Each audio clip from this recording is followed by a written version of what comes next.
Olá, bom dia. Vamos aí para nossa reflexão de hoje. Espero aí que vocês tenham uma quinta-feira abençoada em nome de Jesus. E hoje eu quero tratar com vocês o que está lá no livro de Mateus, também está no livro do Tiago e na nossa oração modelo, quando Jesus nos ensina a orar. Lá nos evangelhos, Jesus fala que nós precisamos vigiar e orar para que nós não venhamos cair em tentação. Na oração do Pai Nosso, o próprio Jesus nos ensina, e não nos deixeis cair em tentação, mas livra-nos do mal. E no livro do Tiago, ele fala que nós devemos resistir ao diabo e que ele fugirá de nós. Então vejam que nós temos aqui uma situação de tentação e uma situação de resistência, de pecado, E o que quer dizer então vigiar e orar para não cair em tentação? Muitas vezes, quando nós estamos passando por uma situação, nós somos tentados. Por exemplo, nós somos tentados aí através de uma oportunidade, nós somos tentados através de um ato ilícito, nós somos tentados por meio, por exemplo, aí de uma escapadinha, que alguns chamam aí de um possível adultério, de um flerte com uma pessoa muitas vezes comprometida ou independente disso, você comprometido, flerta aí com uma outra pessoa. Situações comuns às vezes, um olhar malicioso, ou seja, nós estamos sendo tentados, A mídia nos tenta muito em relação a alguns aspectos, consumo exagerado, a questão de pornografia, valores trocados, nós somos tentados aí a todo instante, o ambiente ele nos tenta a todo instante, por isso que nós devemos vigiar e orar. E o problema não está na questão da tentação, ou seja, nós vamos ser tentados sim. A questão maior está no que nós vamos fazer com este estímulo que nos tenta. Nós vamos dar vazão a esse estímulo que nos tenta ou nós vamos retrair esse estímulo que nos tenta? Por isso que a palavra é enfática com a gente, que nós devemos vigiar e orar para que não caiamos em tentação. Porque a tentação, num primeiro momento, no ímpeto da carne, vamos dizer assim, no fogo ali do sentimento ou da vontade, você acaba pensando que aquilo ali é bom, que aquela situação não vai acontecer nada, ninguém está vendo, então por que eu não vou fazer isso? É gostoso, acho que a gente nem pondera se vale a pena ou não, a gente nem analisa as consequências deste ato para saber depois o que vai gerar de situação ali, de consequência. Então nós temos que ter esse cuidado.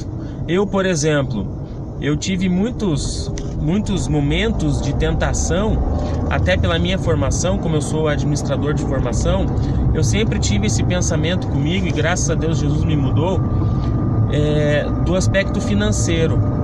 Por quê? Um exemplo aqui para vocês. Sempre, ou agora nem tanto, mas antigamente muito acontecia de me darem troco errado a mais. Então eu dava lá o dinheiro, o troco que a pessoa me dava sempre era um troco a mais, ou seja, eu estava pagando teoricamente menos do que deveria estar pagando. E aí, num primeiro momento, eu falava assim, não vou dizer que o troco está errado, porque essa pessoa tem que aprender. Quando ela fechar o caixa dela no final do dia, ela vê que deu furo, e aí amanhã ela vai prestar atenção na hora de trabalhar. Então eu não vou devolver o troco para ela. E isso era constante na minha vida, na questão de darem troco errado. A partir do momento que eu decidi que eu não ia mais agir desta forma, que eu ia mudar meu comportamento, e o que é meu e o que é dos outros, não ia agir de usura nesse caso, eu comecei a ser tentado, mas e muitas vezes, não foi uma nem duas, quase toda semana eu recebia troco errado. Para quê? Para me tentar, para saber se realmente eu iria fazer aquilo que eu tinha me comprometido a fazer, ou seja, o que é meu que é dos outros e cada um fica com o seu. Pela graça e misericórdia de Deus, isso não tem mais acontecido, porque, né, estou aí livre desta tentação, não tenho mais problemas nesse sentido de pegar o troco dos outros, ou seja, de fazer com que essa tentação vire pecado. Porque eu tenho a tentação, né, ou seja, venho a situação em que eu sou tentado, nesse caso com o troco do dinheiro, e eu tenho duas opções. Eu tenho a opção de, vou me prevalecer deste troco errado aqui e vou ficar com dinheiro a mais, ou eu posso devolver o troco, e é o que eu geralmente faço, né? Eu devolvo o troco. Tanto que eu já tive situações em que as pessoas ficaram surpresas de ir lá devolver. Olha, eu chego para você me deu o troco errado.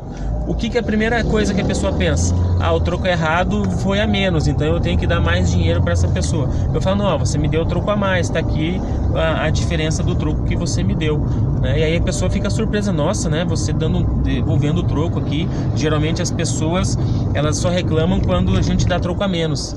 Eu falei, pois é, mas o que é meu, o que é dos outros, né? E nós temos essa situação.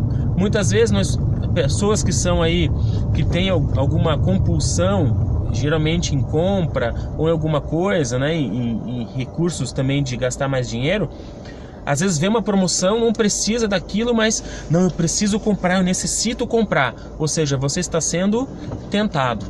E nós temos que vigiar em relação a isso, para que nós não venhamos cair em tentação. Porque a partir do momento que nós caímos na tentação, isso gera o pecado. E diz que, né, o fruto do pecado é a morte, ou seja, a paga do pecado é a morte. Então nós temos que cuidar com a tentação. E vejam que eu estou falando aqui de pequenas coisas, eu estou falando de situações corriqueiras do nosso dia. Uma reflexão que eu peço para vocês terem aí, e que eu também faço, né, com o pessoal quando a gente conversa, é: poxa, você vê que caiu uma nota de R$100 do bolso ou da bolsa da pessoa da frente. Você pega o dinheiro e você devolve, ou você guarda para você? Ou seja, aquele momento é um momento de tentação. Você é diabético, não pode comer açúcar porque senão pode afetar a sua condição física, a sua saúde. Você vai ficar indo em confeitaria com os amigos, ou você vai fugir da confeitaria? Ou seja, você vai vigiar, você vai cuidar para que você não venha estar em tentação. E agora olha que interessante, a palavra de Deus não diz vigiai para o inimigo, diz resistir ao diabo e ele fugirá de vós, lá como o Tiago escreve.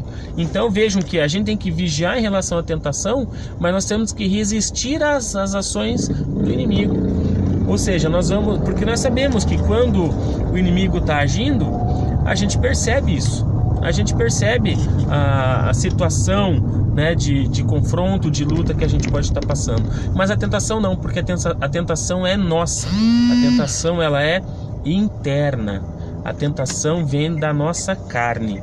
E aí nós vamos dar vazão ou não à tentação mediante o nosso domínio próprio. Então aqui está a dica, né? Uma reflexão nossa e a dica também. Se a gente quer vencer a tentação, né, na questão do vigiar e do orar, a gente precisa ter o nosso domínio próprio muito bem trabalhado, muito bem aflorado, né, desenvolvido. Não se deixar levar por qualquer onda, né, de doutrina, como diz a palavra. Quando Paulo escreve: quando era menino agia como menino, agora que sou homem deixo para trás as coisas de menino. Então nós temos que ter esse domínio próprio, para que nós possamos resistir ao diabo e que também nós possamos vigiar e orar em relação às tentações. Gente, então uma breve reflexão aí para nós hoje, que vocês possam aí ter uma quinta-feira abençoada em nome de Jesus. Reflitam nessa palavra, vigiem e orem para não cair em tentação, resistir ao diabo e ele fugirá de vós. Um abraço a todos e até a nossa próxima reflexão.